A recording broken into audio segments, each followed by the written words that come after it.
While Georgia slept, someone was rewriting the code behind your vote. We've uncovered evidence of a clandestine, late-night software update that bypassed every security protocol in the book, triggering a massive criminal inquiry. Is this a simple glitch or a systemic digital breach? Today, we go inside the forensic anomalies.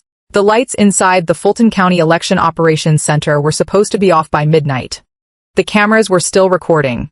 The machines were still connected. But according to internal forensic logs now at the center of a rapidly expanding criminal inquiry, something else was still awake inside Georgia's election infrastructure. Something was rewriting code while the state slept. Not during business hours. Not during a scheduled maintenance window. Not with bipartisan observers present, but in the dead center of the night, during a period investigators are now describing as a restricted operational silence. A voting machine software package was allegedly altered, recompiled, and redeployed across critical election infrastructure without formal authorization. Tonight, we are going to walk through what may become one of the most explosive election security scandals in modern American history. And before we begin, I want you to think carefully about this question, because by the end of tonight's report, it may completely change how you understand the phrase election integrity. If election software can be modified in secret after certification, who exactly controls your vote? Not who counts it, who controls it? Write your answer in the comments right now. Because federal investigators, cybersecurity analysts, and even former intelligence officials are now asking versions of that same question behind closed doors. At first glance, the discovery sounded technical. Boring, even. A software discrepancy identified during a post-election audit review. That was the original phrase buried inside a dry internal memo circulated among state officials 3 weeks ago. No alarms. No headlines. No emergency press conference. But then independent forensic analysts started looking deeper. And the discrepancy became something much darker. The timeline alone is staggering. According to digital activity logs obtained by investigators, an unauthorized software package appears to have been pushed into components of Georgia's voting infrastructure at approximately 2:13 a.m. The update bypassed multiple standard verification checkpoints, including documented chain of custody confirmations, certification review procedures, and external oversight protocols that are specifically designed to prevent exactly this scenario. One cybersecurity consultant familiar with the investigation described it this way. Imagine waking up to discover someone entered a bank vault overnight, rearranged the security cameras, changed the lock configuration, and left before sunrise without triggering the alarm. That is the scale of what investigators are now trying to understand. And here is where the story becomes almost impossible to comprehend. The software package was not simply installed. According to preliminary forensic analysis, portions of the update appear to have overwritten existing machine-level instructions tied to ballot processing functions. In plain English, someone may have altered the operational behavior of systems already certified for public elections. Not repaired, altered. That distinction is everything. Because certified election software in the United States is not supposed to behave like a smartphone app that updates in the background while you sleep. Every line of executable code is supposed to undergo strict testing, review, documentation, and approval procedures before deployment. The certification process exists specifically because election systems are considered critical national infrastructure. But according to investigators now examining the Georgia Election Board, this update may have slipped around every safeguard simultaneously. The deeper analysts looked, the stranger the digital fingerprints became. Metadata inconsistencies. Timestamp irregularities, mismatched hash validations, partial log deletions, remote access indicators appearing during periods officially marked as inactive. One forensic examiner reportedly told investigators, "This doesn't look like maintenance, it looks like concealment." That sentence changed everything. Within 48 hours, what began as an internal review escalated into discussions of potential criminal exposure. State officials quietly contacted federal cybersecurity personnel. Independent election security experts were brought in under confidentiality agreements. Multiple systems were reportedly isolated from external networks, while investigators attempted to preserve volatile digital evidence before it could be overwritten. And then came the discovery that turned concern into panic. The update package itself may not match the certified software image officially approved for Georgia election systems. Pause for 1 second and understand what that means. Every certified voting system operates using a known software baseline, essentially a digital fingerprint verified before elections occur. If investigators are correct, the software discovered inside portions of Georgia's infrastructure may not fully match the fingerprint regulators believed they were using. In cybersecurity terms, that is not a discrepancy. That is a breach event. The Georgia Election Board attempted to calm concerns with a carefully worded statement calling the issue a procedural anomaly currently under review. But internally, according to sources familiar with emergency meetings held last week, the language was very different. One official reportedly described the situation as institutionally catastrophic if deliberate tampering is confirmed. Another allegedly asked a question so blunt it silenced the room. How many systems were touched before anyone noticed? No one had an answer. That silence is now echoing far beyond Georgia. Because election security experts across the country immediately recognized the nightmare scenario hidden inside the forensic details. If unauthorized software modifications can occur undetected within a certified election environment, then every assumption underpinning public trust begins to fracture simultaneously. Authentication procedures, oversight controls, audit reliability, certification integrity. All of it. And the public still does not know who initiated the update. That may be the most disturbing detail of all.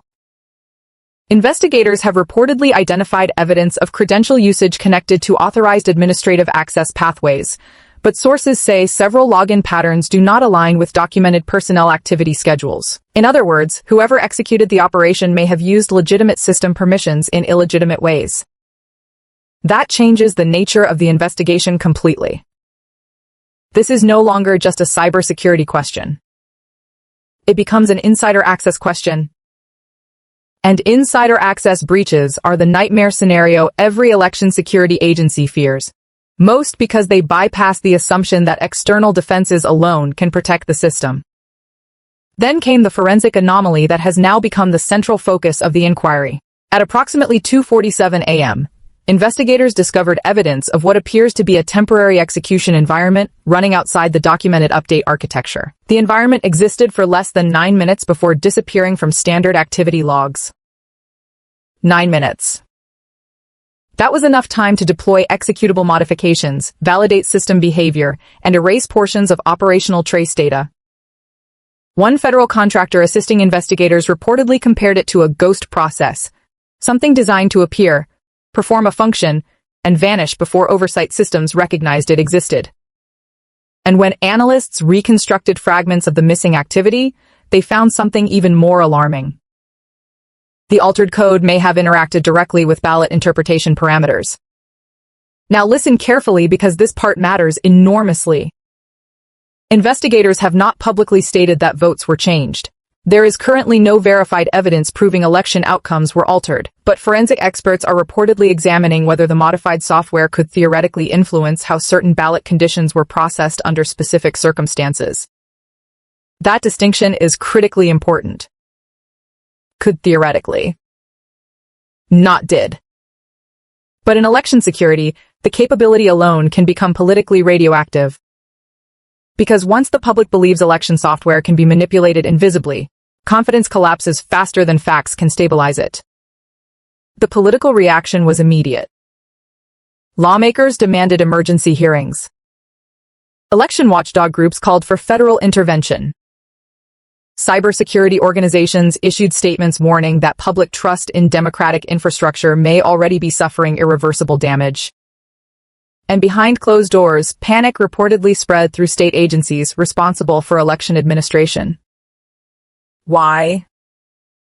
Because investigators may now need to answer a question nobody prepared for. Was this a rogue operation?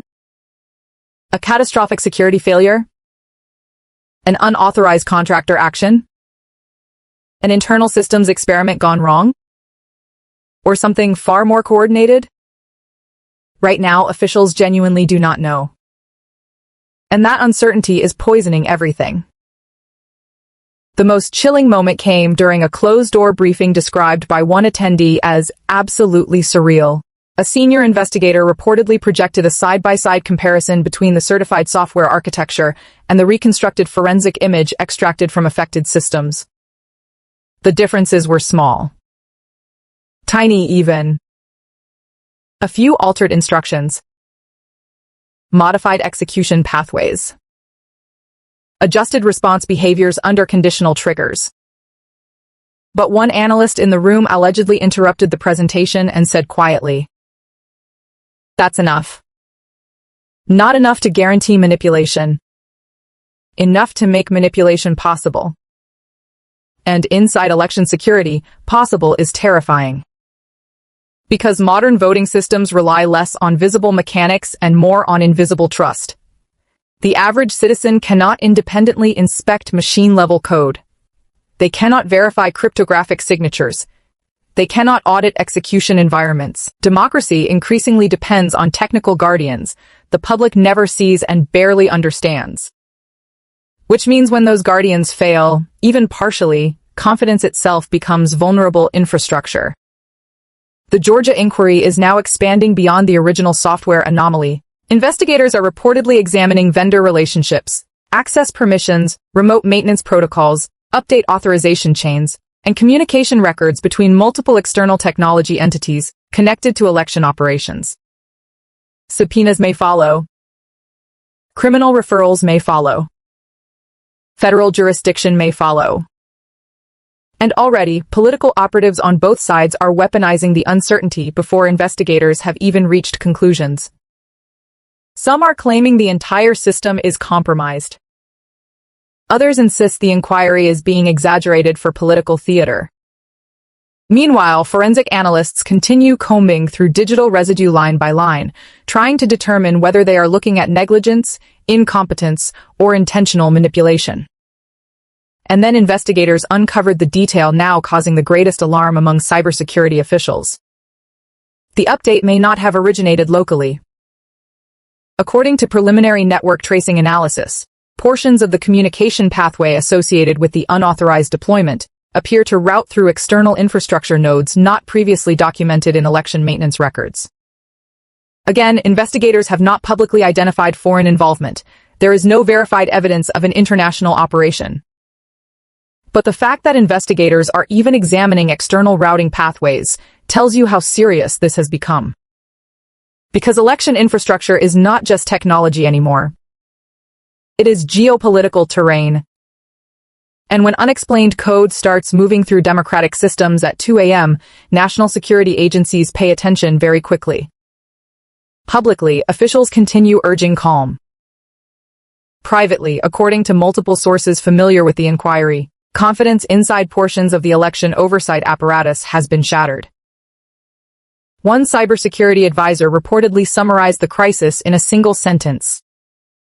"We built the entire system around the assumption that unauthorized changes would be impossible to hide." Then he paused. "And now we're staring at evidence that somebody may have hidden one." That silence is where tonight's story truly lives. Not in politics. Not in headlines. Not in social media warfare. But in the growing realization that the systems safeguarding democratic legitimacy may be far more fragile than the public was ever told. The Georgia Election Board now faces mounting legal exposure, escalating political scrutiny, and a criminal inquiry that is widening by the day. Investigators are still reconstructing the timeline. Digital forensic teams are still recovering deleted trace artifacts. Federal authorities are still determining whether laws governing election system integrity were violated. But one fact already appears unavoidable. Something happened inside Georgia's election infrastructure while the public slept. Someone accessed critical systems. Someone initiated undocumented changes. Someone bypassed safeguards that were supposed to prevent exactly this situation. And tonight, perhaps the most disturbing part is this. We still do not know who. The code was altered. The logs were fragmented. The oversight failed. And now an entire country is left staring at a terrifying modern question. In the digital age, how do you defend democracy when the attack may look exactly like routine maintenance? The investigators are still searching for answers. The machines are still being examined. And somewhere inside thousands of lines of forensic code, hidden beneath timestamps and deleted processes and overwritten instructions, the truth is still waiting to be found. If you found this report important, subscribe and turn on notifications because this investigation is moving quickly, and the next forensic discovery could change everything.